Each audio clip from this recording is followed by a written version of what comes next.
My name is Christina Linden. I am each and every one of you could make it tonight. I work here at Stanford as the Director of Academic and Public Programs at the Cantor Arts Center, that away. And I also feel so lucky to say that I'm one of the co-editors of this book, Trans Hirstory in 99 Objects, along with Chris Vargas. Please stand.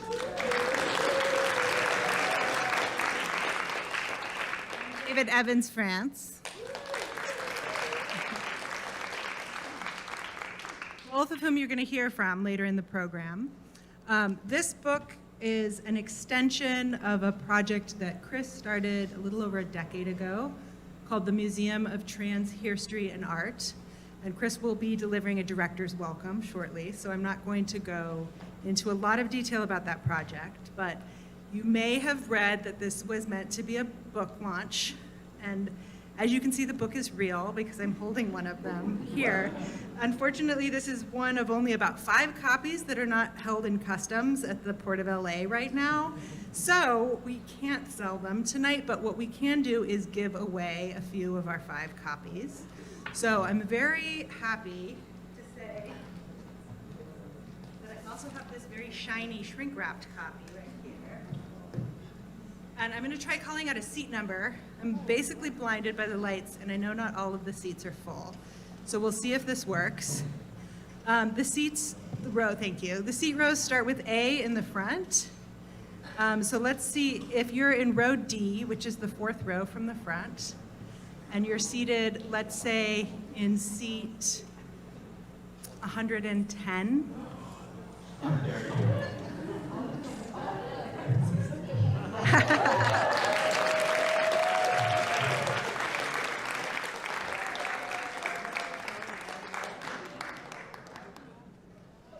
If you would like a book and you were not seated in row D 110, at this moment I'll be giving out one more at the end of the program tonight, so a little incentive to stay if you can. And also, you can place a pre-order for the book, and the QR code is at the table you checked in at. Those will arrive, I hope, very soon. We're having some customs problems.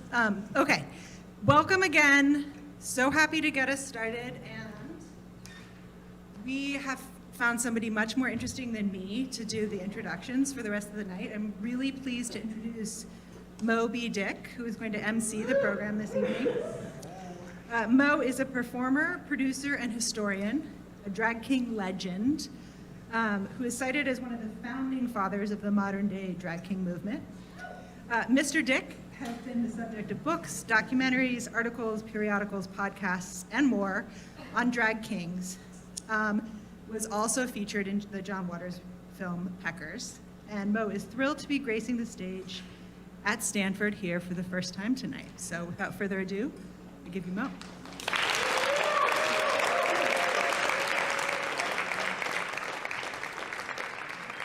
Hello, Stanford. All right. Wow, it is great to see everybody tonight. I have not been in front of a live audience since COVID. I mean, what, 12 years? Yeah, wow. Feels like it. Yeah, so I'm thrilled to be on stage tonight because 4 months ago, this is the truth, I had double hip replacements. Yes, I did. Yep, one and done. Double hip, double trouble. Yeah, boom, shaka-laka-laka-laka, boom. We're ready tonight, baby. Ow, woohoo. And it's incredible. I'm out of pain. I feel good. I can walk. I can dance. I can have fun. Modern science is amazing. But a couple hours after my surgery, they're like, all right, come on.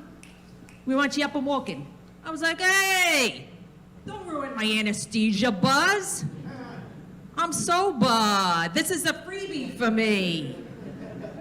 Jeez Louise. So as Christina said, my name is Mo B. Dick, and that B stands for bodacious. Yeah. So it's Mo B. Dick, not Moby Dick. I don't want Herman Melville's lawyers coming after me. You know, so you can call me Mo Bodacious Dick, Mo Dick, Mr. Dick. Just don't call me Ishmael.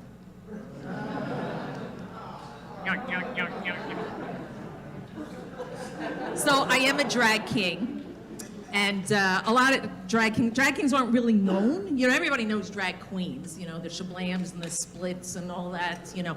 But drag kings are still not known. And I got a lot of people asking me, oh, how come drag kings aren't known? I'm thinking, I don't know, what are you living under a rock? You know, but really the reason is PMS.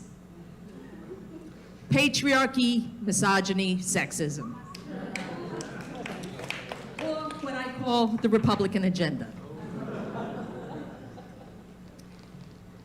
Folks, well, it's a shit show right now. Am I right? It's a fucking shit show. You know, I woke up the other morning and I was thinking, oh my God, thank God I do not live in Texas. I mean, welcome to Texas, where the Handmaid's Tale meets the Taliban. Do you know that in Texas you can own as many guns as you want? As many guns. But it's illegal to own more than 6 dildos. What are you trying to take me out of my business or something? They're going after the wrong shooters. Like, what politician thought this? Oh, well, Ernie, you know, I own 5 dildos and, 6 is too many. Speaking of politicians, what is going on with them? Do you realize there are at least 510 bills in Congress right now against queers? 510. Why are they messing with the LGBTQIA plus community? Don't they realize there are a lot of us? We even have X, Y, and Z waiting in the wings. Jeez. All right, party people, let's give it up. Come on, Stanford. Here we are ready the show is underway, and we're gonna have fun, because you know what? I just learned today that Palo Alto translates to the big stick. I'm ready for a good time tonight. I hope you are. Come on, are you ready for a good time? Oh, there you go. So, folks, we're going to have, I'm going to bring up to the stage the legendary, the wonderful Chrissy Vargas. And thank you, my lovely assistant, Christina. Give it up for Christina. She and her crew have worked tirelessly to make this happen. Okie dokie, Chris is the artist and founder of the Forever Under Construction MOTHA. I love that. And so the Museum of Trans Hirstory and Art. He's the co-editor, of course, with the book, we know that, with David Evans France and Christina. And he's a recipient of the 2016 Creative Capital and the 2020 Guggenheim Fellowship, both of which made this, possible. So as we bring him up to the stage, I would like everybody to wish him a very happy birthday by singing Happy Birthday. Come on, everybody. Come on, this is audience participation. Happy birthday to you. Happy birthday to you. Happy birthday, dear Chris. Happy birthday to you.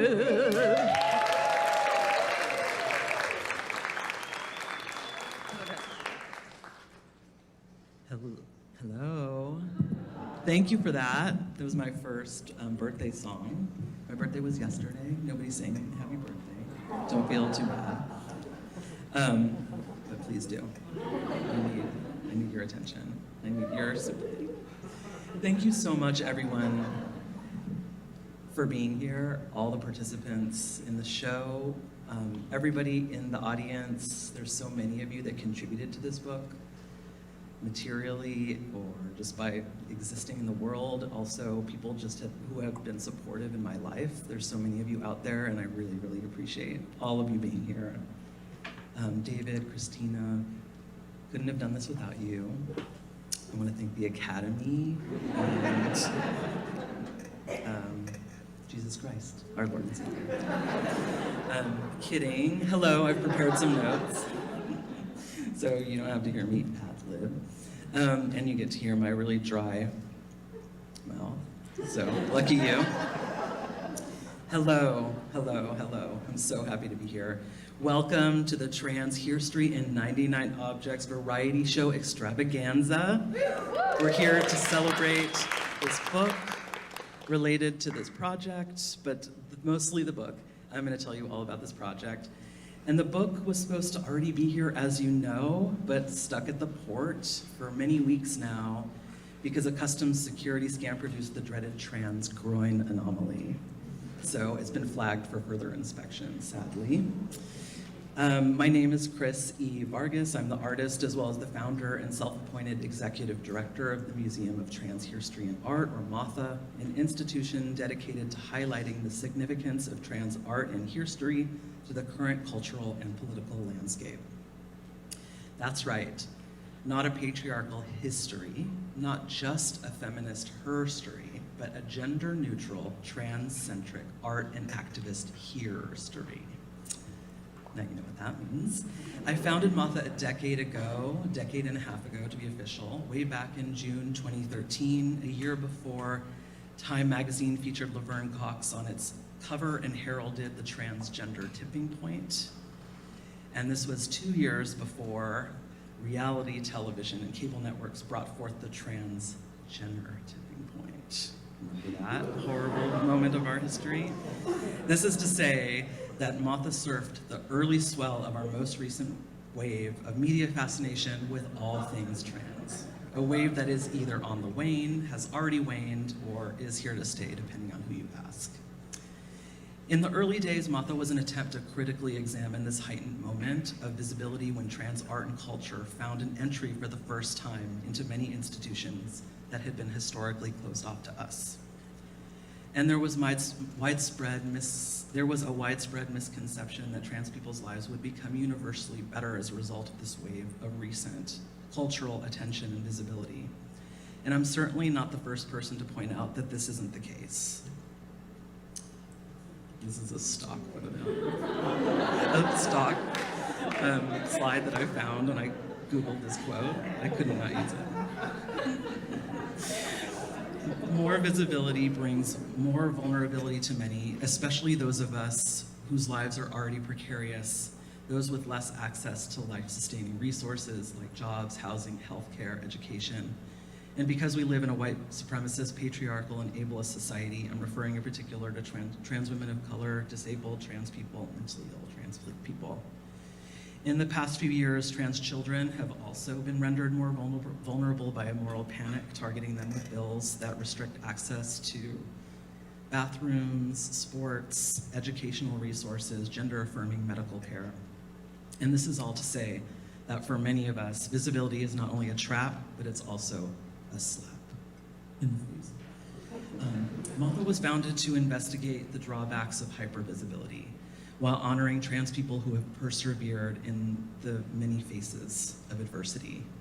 Yes, of course, our history contains stories of those who've not only survived but thrived. It also contains countless inflections of resistance, creativity, beauty, drama, scandal, ordinariness, the full human experience. I started MOTHA because understanding my experience in a historical context, made me feel connected to something bigger than myself. But I also wanted to examine what happens when marginalized histories get absorbed into mainstream institutions and exhibited on bigger platforms. History is never stable, we always have a stake in it, and it's always dependent on the teller's subjectivity and political aims in the present. So how do we investigate and imagine a history of trans people when the language and identity categories we use or that are applied to us are constantly shifting? The separation of sexuality and gender, for instance, is relatively new, and while the term transgender is not that old, it means something different today than it did perhaps a decade ago. And the term non-binary today perhaps does carry the expansiveness that transgender once did. But that language and identity categories will continue and shift and evolve. And considering so much flux, where do we look for our histories? Under what label have they been filed away and where? And ethically, what responsibility do we have when we apply our contemporary terms and understandings of trans and non-binary experience to people in the past who had different frameworks to understand themselves and their gender, and who wouldn't recognize themselves within ours today? These questions apply not only when we look across time, but also across geography and culture. And as a critical project, MOTHA is a way to explore and engage playfully with these issues and questions, while also acknowledging and honoring an expansively defined trans and non-binary history and community. So MOTHA started with this poster that you've been looking at for the past few minutes. I started in 2012 when I asked my extended community to name their gender heroes and transcestors, the artists, activists, and even fictional characters who made an impact or impression on them personally. And I did so with an awareness that not everyone named would call themselves trans. I also disregarded the false binary of positive and negative images, recognizing that if I were to omit all negative images, I'd have no one to show before 2012. I labored for nearly a year and compiled this collage of over 250 images of people, which at the time felt like a lot, though of course now it feels like merely a tiny fraction of who's out there. Over the course of that year, I started to think about what MOTHA could and should look like, and if it's even possible to create a museum around an identity category that is slippery and unstable. Slippery and unstable. I asked myself questions like, who might be included, and what would a trans art and history canon even look like? Could I make that canon inclusive, which actually goes against the exclusive process? Are you trying to say something? Thank you. I appreciate that. Back to the canon. Who might be included in that canon? Could it be inclusive, which actually goes against the exclusive process of canonization to begin with? And what is the function of the museum anyhow? Who decides what's culturally important, what's worth preserving and exhibiting, and what about the history of collecting and its relationship to colonialism? And how might I contribute to the legacy of artists critiquing the many inequities of museums, such as the late great Indigenous and Chicano performance artist James Luna? These questions only seemed to lead me to more questions, so I walked into that metaphorical burning building and just made a museum. Like that one. So MOTHA was brought into this world a year after just starting to design that poster, that broadside that I just showed you, in 2013 by way of a modest, symbolic ribbon-cutting ceremony at the Yerba Buena Center for the Arts. Modest, but I assure you there was more than 5 people in the audience, including Cantor. Symbolic because even a decade later, I have yet to secure a plot of land on which to break ground for this exciting museum. But did I forget to mention, maybe other people already have, that this institution is now and forever under construction. The lack of a brick and mortar institution has allowed the museum to be fluid and take many forms. For example, in my role as executive director, such as this, I've given many talks to packed houses around the country about potential design ideas for the museum. For example, these are the bathrooms. And until very recently, museums were not falling all over themselves to extend resources to trans artists, so a goal of the project was always to leverage the possibilities afforded to MOTHA by established institutions to promote the work of other trans artists. I created the first and thus far only MOTHA Art Awards in 2013, which drummed up a good deal of attention about recent trans achievement and was also the target of much criticism from people not content with the status of their art career, if I can say so myself. Just kidding. They were legitimate critiques, all right, fine.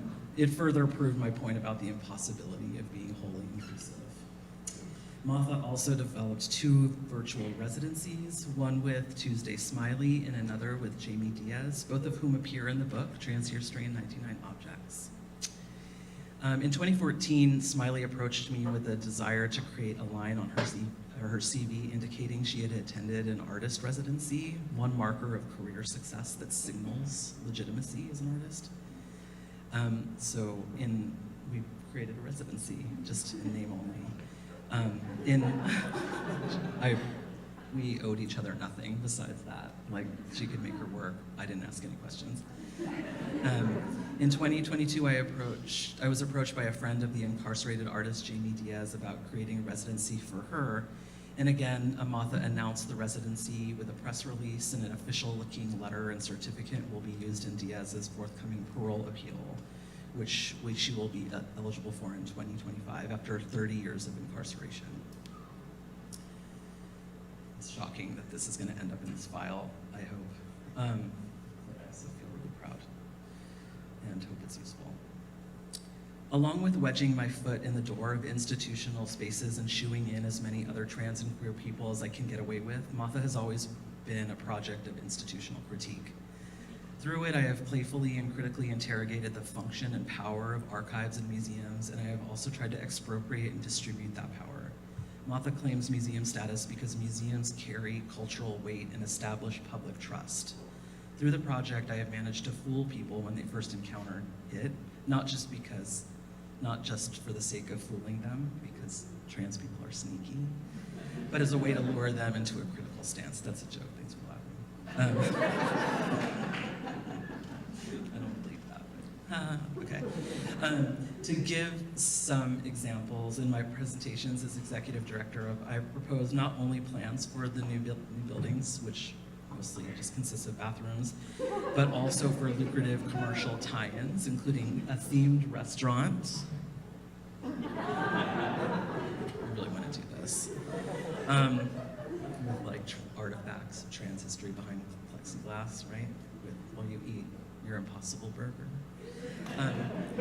At the end of the spectrum, when I was invited to contribute to SF MoMA's open space blog, I presented a press release stating that after weeks of careful negotiations, SF MoMA agreed to repatriate a number of trans significant related artworks from their permanent collections to MOTHA, where they rightfully belong. But even with this element of critique, I have often been surprised and dismayed by the capacity of museums to absorb and diffuse it. There are many amazing and visionary curators who invite artists and projects into museums to make interventions about institutional power in the hope of initiating dialogue. But the structural changes museums and arts institutions must make in order to have a real impact on the future, such as, to name a few, the reparations and repatriation of colonial plunder, divestment from the fossil fuel and pharmaceutical industries, taking important stances against occupation and genocide. I'm looking at you, Art Forum, most recently, and demanding a ceasefire now, and taking an uncompromising look at white supremacist, patriarchal, and transphobic roots of Western museum culture. These changes, these confrontations about these issues don't come fast enough. And often it seems like institutional critique only makes museums more powerful. They get to take credit for the radical ideas presented within their walls, and meanwhile, power structures and compensation disparities remain the same. Let's face it, any capital trans artists are likely to receive from showing their work is non-material. So if we want to leverage this exposure into sustainable lives, we'll have to do it ourselves. I guess we'll have to do it ourselves. So most of my work as MOTHA has been focused on this project, Trans Hirstory and 99 Objects, that initially took the form of 6 gallery exhibitions and now culminates in this book that we're here celebrating today. This visual and material exploration of various objects that hold significance in narrating the history of trans communities. That is what the project is. Rather than try to outdo the British Museum's History of the World in 100 Objects, or the Smithsonian's very American Act of One upsmanship history of American unwanted objects, both of which were influences for this project. MOTHA's chosen number of 99 sought to acknowledge in advance the limitations inherent in this undertaking. Did I finally use a transition? Was that right? The first three exhibitions in the series were creative and critical explorations of LGBTQ archives and collecting in North America, largely focused on regional histories. So the first show took place at the One Archives, or the One National Gay and Lesbian Archives at the University of California Libraries in LA in 2015. It focused on legends and mythologies, or the trans prehistorical, if you will. It was followed in 2016 by a show at the Henry Art Gallery at the University of Washington in Seattle, which focused on trans and non-binary histories of the Pacific Northwest. Thank you, Nina, I know you're out there, curator who I worked with on that show. And then after that, an exhibition at the Legacy Gallery drawn from the Transgender Archives at the University of Victoria in British Columbia in 2018. These first three exhibitions in the series investigated the absences and distortions in queer archives, what stories and biographies are included, what isn't, what's present, what's not.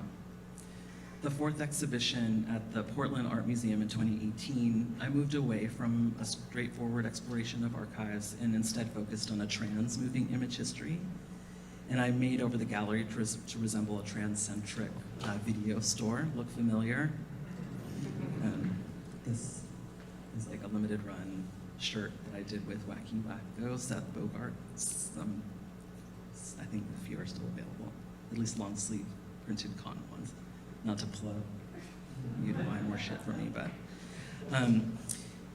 Forward, I moved away, so the fifth exhibition, that was in Portland, and for the fifth exhibition, it took place at the New Museum in New York between 2018 and early 2019. In the lead up to the 50th anniversary of the Stonewall Uprising, which is often cited as the inception of the modern LGBTQ rights movement and modern gay liberation. For the show, I invited 12 artists, one of which was Gio Wyax, who you will be seeing later in the program. I invited artists to propose new memorials to the rebellion, and then we presented these monuments as maquettes within a scale model of Christopher Park in the gallery, which is the park across from Stonewall in Greenwich Village. And that park is most known for, this is going to look familiar, and maybe it's going to be triggering for you. It's most known for the sculpture, The Gay Liberation by George Siegel. Does that sound familiar to any of you? Which exists at, there's a set of these on Stanford campus, which obviously I invited people to rememorialize Stonewall because it is quite a deficient monument to the rebellion on multiple levels.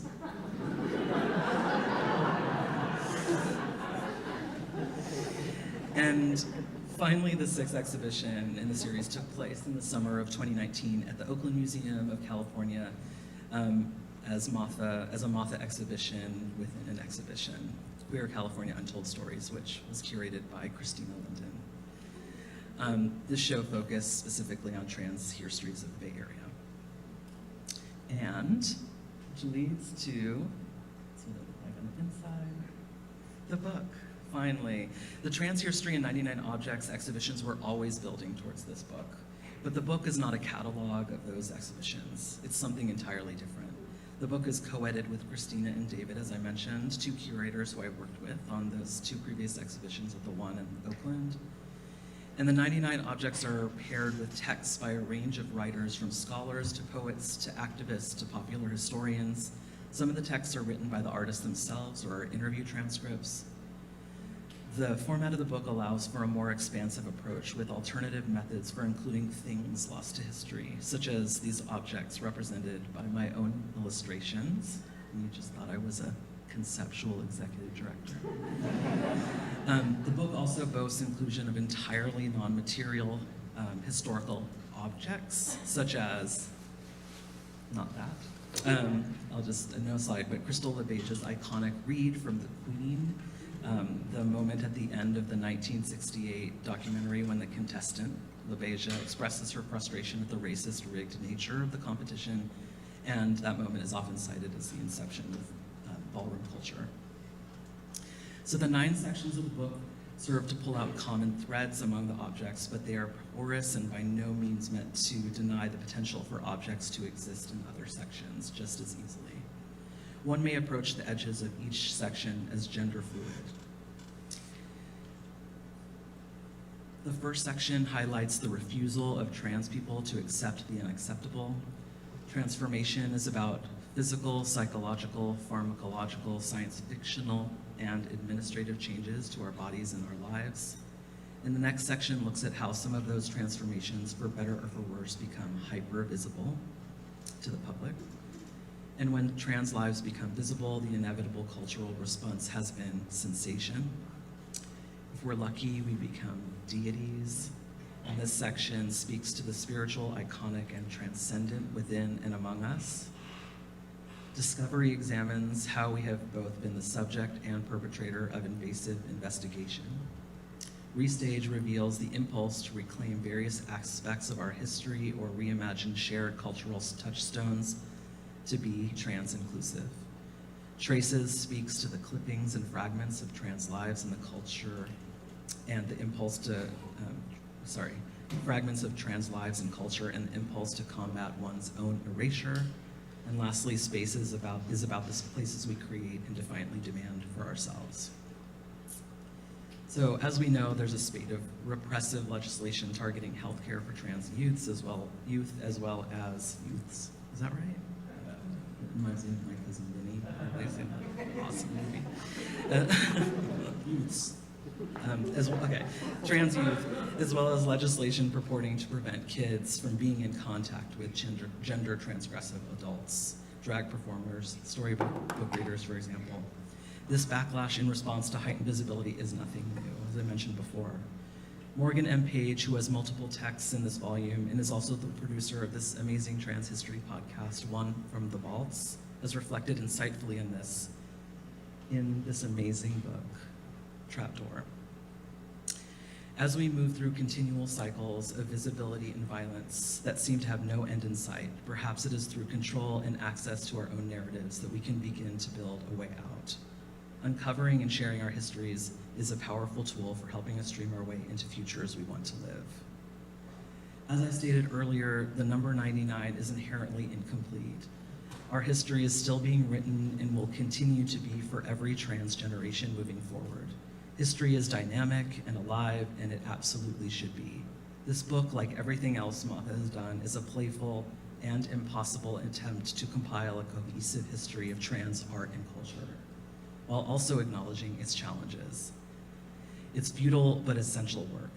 This incompleteness is an opening, an invitation to you to somehow, some way contribute and insert and acknowledge yourself as part of that history too. Thank you so much for being here.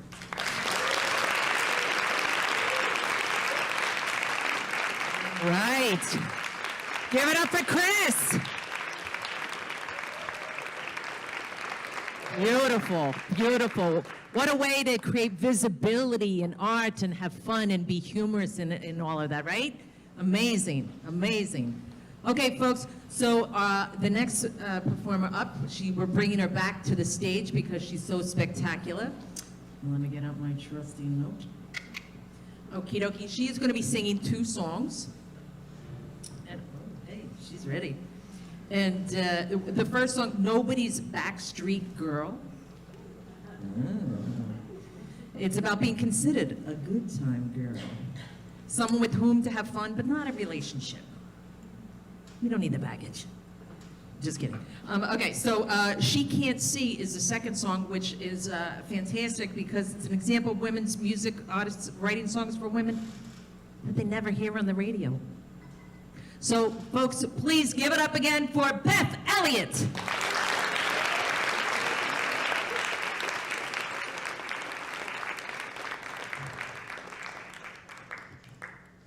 Well, to get this set up, you saw on the screen on one of the slides, one of the objects is Charlie Pankhurst's stagecoach, which she drove for Wells Fargo. As of about a year and a half ago, there is a Charlotte Parkhurst chapter of the Daughters of the American Revolution. Believe it or not. Up in the gold country, they dig her. They dig him. They dig them. Something like that.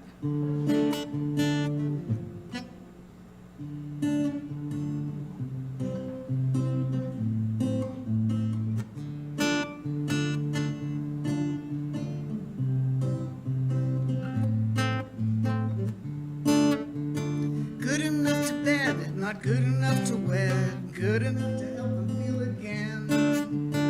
Good enough to bed, not good enough to wed. Not good enough to be their next girlfriend. If you won't take what I give of myself, don't use me up and couple up with somebody else. I'm nobody's backstreet girl, baby. I'm nobody's backstreet girl. Nobody's backstreet girl, baby. I'm nobody's backstreet girl. A little rough around the edges, just barely whole. I can't promise you anything perfect, just a heart full of soul. Yes, I can jumpstart your passions, get your engines hum. Don't ask if you won't give me the chance to be your number one. Good enough to bed, not good enough to wed. Still they hang around because they love my touch. If I ever think it means it's something real, they act like I'm expecting way too much. Don't tell me you love the feel of my skin. If you got a social life you don't want me in, I'm nobody's backstreet girl, baby. I'm nobody's backstreet girl. Nobody's backstreet girl, baby. I'm nobody's backstreet girl.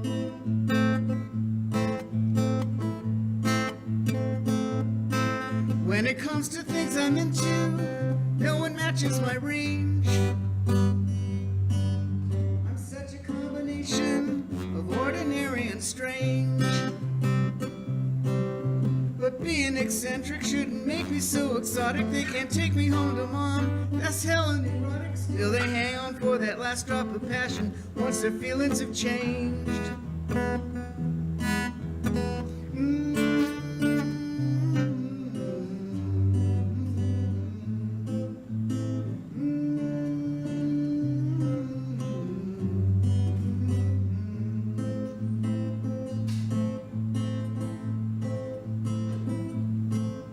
I never set out to have deep, dark secrets for fun.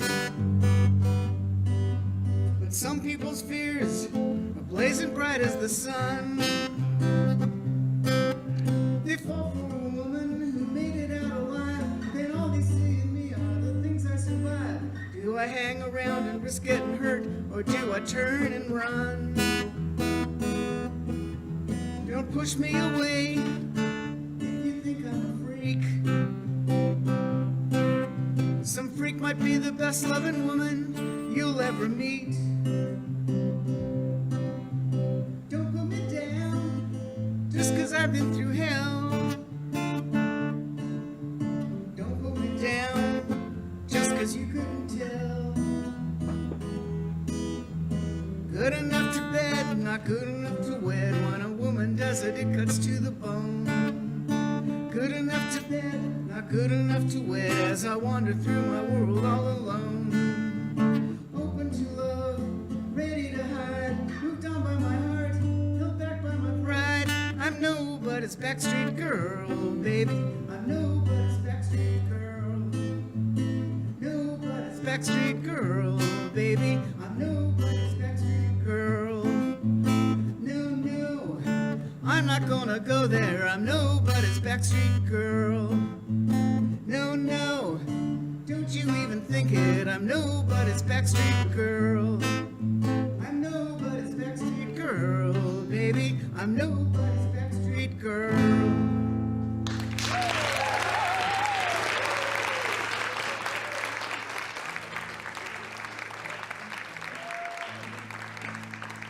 Thank you. Now on a lighter note, I do write dark songs, and that was one of them.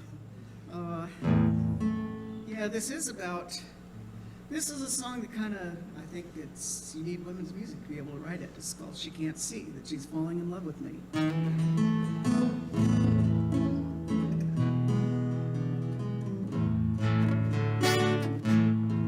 She can't see her goodbye hugs are lasting longer. She can't see the eager smile that welcomes me. She can't feel her girlfriend kisses getting stronger. She can't see that she's falling in love with me. She can't see how long and deep her gaze is getting as we linger over coffee, her hand on mine. She can't see, I feel I know where this is heading. She can't see that I don't want to draw the line. I can see a recipe for disaster. Her happy home and half her friendships torn apart. I can see the wheels turning faster. She can't see what she's stirring in my heart. She can't see she's on a path been walked by others. She can't see I know it all by memory. We never dreamed women's hearts can touch this deeply. So she can't see that she's falling in love with me.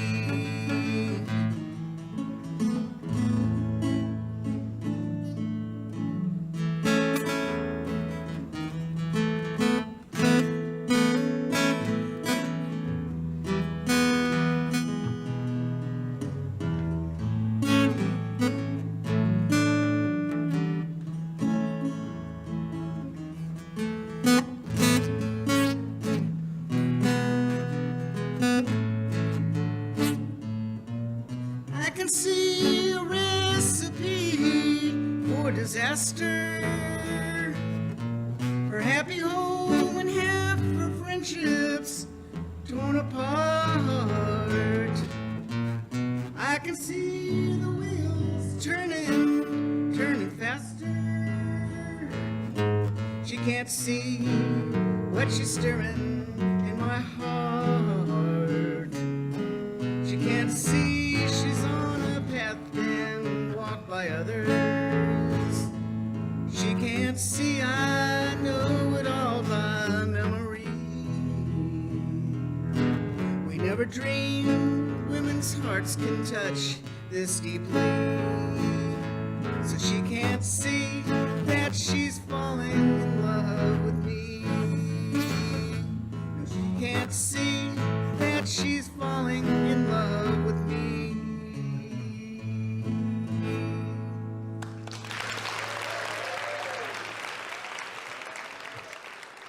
Thank you kindly.